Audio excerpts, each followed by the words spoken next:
Bismillahirrahmanirrahim. I am Mohammad Hussain and you are watching my channel We Learn. तो आइए viewers, आज हम अपनी इस वीडियो का आगाज़ करते हैं। इस वीडियो के मेरे दो पार्ट हैं। पहला है ऑटो बॉर्डर और दूसरा ऑटो फिट कॉलम।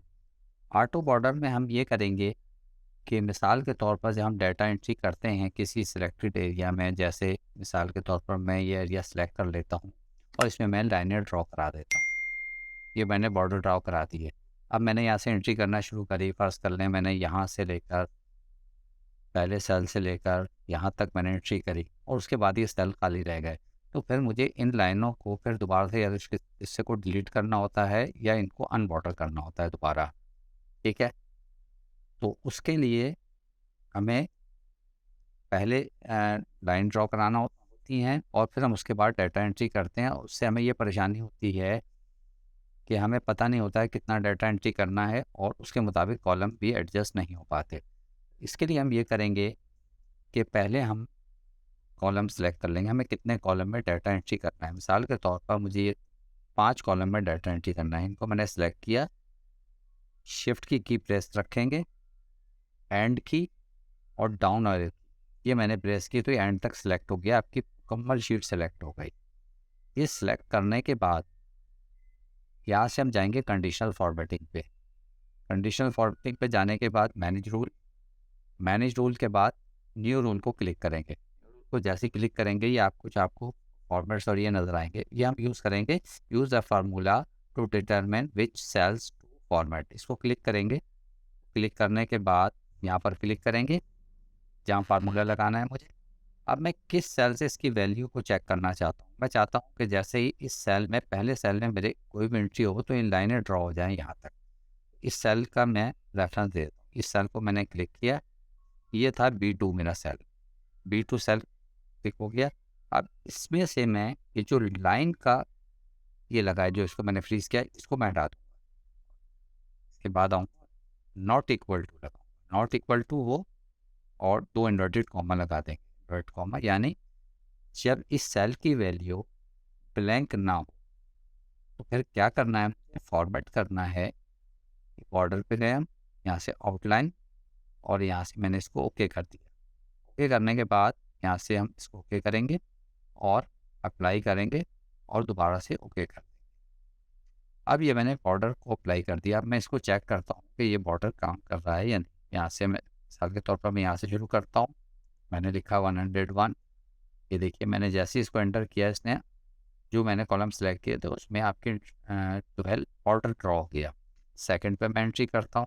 जैसे ही मैंने एंट्री करी इसने बॉर्डर ड्रॉ करा दिए।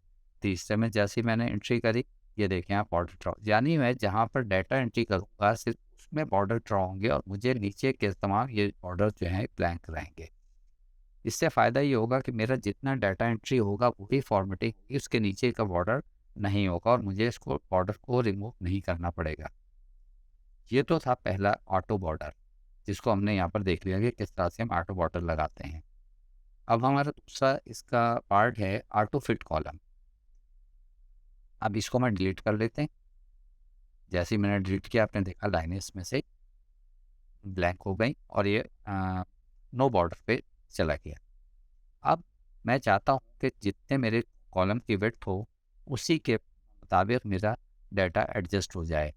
जैसे अगर मैं यहाँ लिख रहा हूँ 101, अब ये देखें लाइन यहाँ पर इतना सेल खाली है। अब मैं ये आपका नाम लिखता हूँ मोहम्मद हुसैन। अब जैसे ही मैंने एंटर किया, आप देखें इस सेल से बाहर जा रहा है, इस सेल में भी आ गया, ये एडजस्ट नहीं हो रहा। तो अब हम इसको भी एडजस्ट करते हैं किस तरह से होगा।